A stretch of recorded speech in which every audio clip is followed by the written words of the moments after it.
আমার অফিস ছিল লালমাটিয়া সি ব্লকে, আর শামসুমন বসত ওর তৎকালীন অফিস, এটি কোম্পানিতেও চাকরি করতো, ও বসত জিগাতলায়। সুতরাং কারণে অকারণে, প্রয়োজনে অপ্রয়োজনে আমরা একত্রিত হতাম এবং আড্ডার পর আড্ডা চলত, অফিস টাইমে কিংবা অফিস শেষে।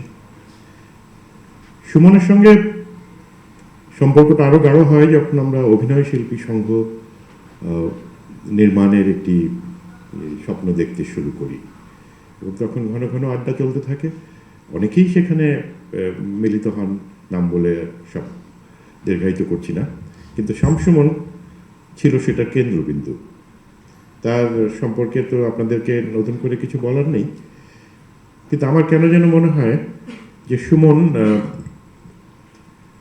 এর মতো মানুষ খুব বেশি নেই আমাদের মধ্যে।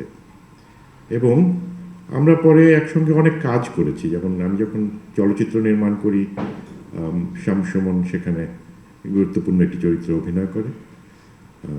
তোমার বসন্ত দিনে আমার প্রথম ধারাবাহিক, সেখানেও সে একটি গুরুত্বপূর্ণ চরিত্রে অভিনয় করে, বা পরবর্তীতে অরণ্যের সুখ দুঃখ এবং আরও অসংখ্য নাটকে আমরা একসঙ্গে কাজ করি। এবং এই কাজ করতে করতে আমি লক্ষ্য করি যে শামসুমনের যে যোগ্যতা, সেটা আমাদের অনেকের চেয়েই হয়তো বা বেশি, কম নয়। তার উচ্চারণ, তার অভিনয় দক্ষতা, তার স্মার্টনেস, সব কিছু মিলিয়ে আমার মনে হয় যে সুমন একটি বেদনার নাম।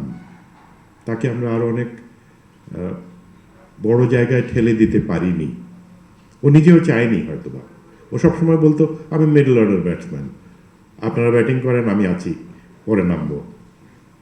এবং এই যে রসবোধ, একটি ইউনিটের প্রাণ হয়ে বেঁচে থাকতো সে সবসময়।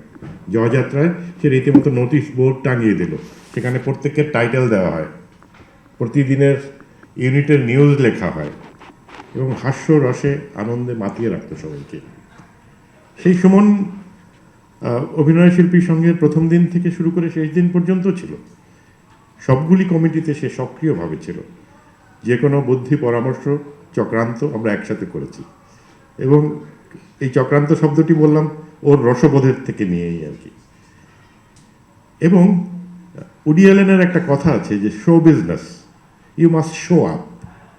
সুমন শো আপ করেনি। উডি অ্যালেন বলেছে show up, something may happen. Suman show up করতে চায়নি। ও মনে করেছে ওর যতটুকু যোগ্যতা, ওর যে দক্ষতা, সেটাই তাকে তার অবস্থানে নিয়ে যাবে। হ্যাঁ, অবশ্যই সুমন পরিচিত ছিল, কিন্তু আমার আক্ষেপ রয়ে গেছে যে সুমনের আরও অনেক অনেক বড় জায়গায় থাকার কথা ছিল। কী কারণে সেই জায়গাটা সে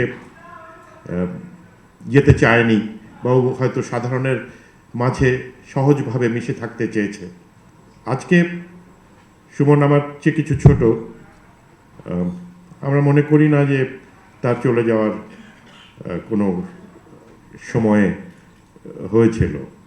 সুমনকে আমরা যেভাবে দেখেছি, আমার মনে হয় যে তার স্মৃতি তো আমরা আর কীভাবে ধরে রাখবো। হয়তো অন্তর্জালে তার কাজ ছড়িয়ে আছে, সুমনের কাজই তার পরিচয় হয়ে থাকবে। আমাদের স্মৃতিতে তার ব্যক্তিত্ব, তার হাস্যরস, তার বন্ধুবাৎসল্য, যে স্বভাব, সেগুলি আমরা হয়তো স্মরণ রাখবো। কোনো কিছুই তো পৃথিবীতে স্থায়ী নয়, আমরা সবাই একসময় চলে যাব।